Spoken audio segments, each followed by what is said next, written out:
بسم اللہ الرحمن الرحیم۔ السلام علیکم ورحمۃ اللہ وبرکاتہ۔ ناظرین اکرام، رمضان کی بہاریں ہم دیکھ رہے ہیں، رمضان کی مبارک گھڑیاں ہم گزار رہے ہیں۔ ایسے میں ایک سوال ذہن میں یہ پیدا ہوتا ہے کہ کیا ایک مسلمان کو اپنے شب و روز میں جب وہ اللہ تعالیٰ سے ذکر و اذکار کر رہا ہوتا ہے تو اس کو اللہ تعالیٰ سے زیادہ استغفار کرنا چاہیے، اس کا زیادہ فوکس استغفار پہ ہونا چاہیے، یا اس کا زیادہ جو فوکس ہے وہ تسبیح پہ، اللہ تعالیٰ کی حمد بیان کرنے پہ ہونا چاہیے؟ تو اس حوالے سے امام ابن تیمیہ رحمہ اللہ سے سوال کیا گیا، اور یہی سوال کیا گیا کہ کیا ہمیں زیادہ استغفار کرنا چاہیے یا زیادہ اللہ تعالیٰ سے تسبیح اور سبحان اللہ یا اللہ تعالیٰ کی حمد بیان کرنی چاہیے؟ تو امام ابن تیمیہ رحمہ اللہ نے اس کا بڑا ہی خوبصورت اور جامع جواب دیا۔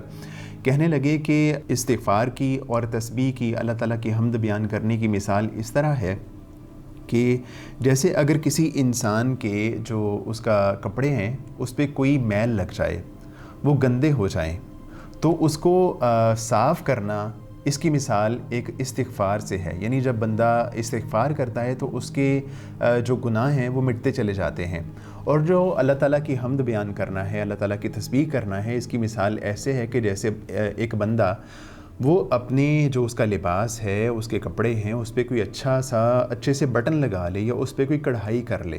تو انہوں نے اس کی مثال اس طرح بیان فرمائی، یعنی وہ کہنا یہ چاہتے ہیں ایک بندے کے لیے ضروری ہے کہ اس کا جو جسم ہے، اس کے جو کپڑے ہیں وہ میل سے صاف ہوں، صاف ستھرے ہوں۔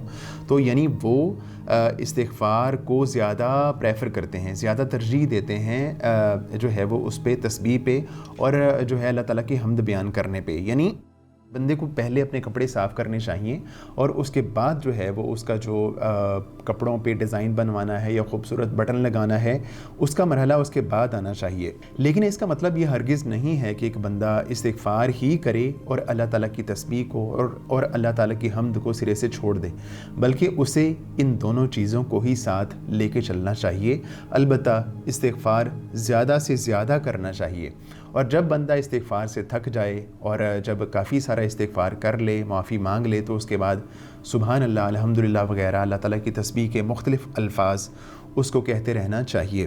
ایک بندہ جب گناہ کرتا ہے، اس کے سنز ہوتے ہیں، تو اس کا اس کی زندگی پہ اسپرچولی اور اس کی جو ہے نا فزیکلی ایون سائیکلوجیکلی بھی ایفیکٹس ہوتے ہیں۔ گناہوں کے ہماری زندگی پہ اثرات ہوتے ہیں اور گہرے اثرات ہوتے ہیں۔ تو استغفار کس طرح کرنا چاہیے؟ اس کا سمپلی ایک طریقہ یہ ہے کہ آپ استغفر اللہ، میرا خیال ہے کہ آپ میں سے ہر ایک کو آتا ہوگا، تو استغفر اللہ کے ساتھ اپنی زبان کو تر رکھیے، ایک طریقہ یہ ہے۔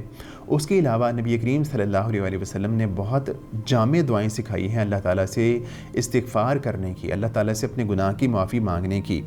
ایک حدیث میں آتا ہے کہ اللہ کے رسول نے فرمایا کہ جو بندہ یہ دعا پڑھتا ہے، استغفر اللہ الذی لا الہ الا هو الحی القیوم واتوب الیہ، جو بندہ یہ دعا پڑھتا ہے، اللہ کے رسول فرماتے ہیں کہ اس کے تمام گناہ معاف ہو جاتے ہیں، چاہے وہ جنگ سے بھاگا ہوا ہی کیوں نہ ہو۔ تو یہ استغفار کے بہت ہی جامع الفاظ ہیں، ان کو بھی ہمیں یاد کرنا چاہیے۔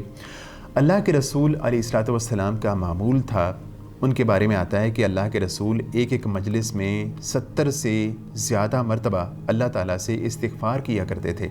ایک حدیث میں 100 مرتبہ کا ذکر آتا ہے۔ تو اللہ کے رسول علیہ الصلوۃ والسلام جن کے گناہ سارے معاف ہو چکے ہیں، اگر وہ اس کثرت سے اللہ تعالیٰ سے استغفار کرتے تھے، تو ہمیں تو جو ہے ہمارے گناہ تو بہت زیادہ ہیں، تو ہمیں جو ہے وہ استغفار پہ خصوصی فوکس کرنا چاہیے، خصوصی توجہ دینی چاہیے۔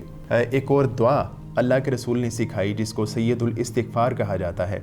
سید الاستغفار جو ہے اس کو اس لیے کہا جاتا ہے کہ اس کے جو الفاظ ہیں، اس کے جو کلمات ہیں، وہ بہت زیادہ جامع ہیں، اور ان کی فضیلت اللہ کے رسول علیہ الصلوۃ والسلام نے بہت زیادہ بتائی ہے۔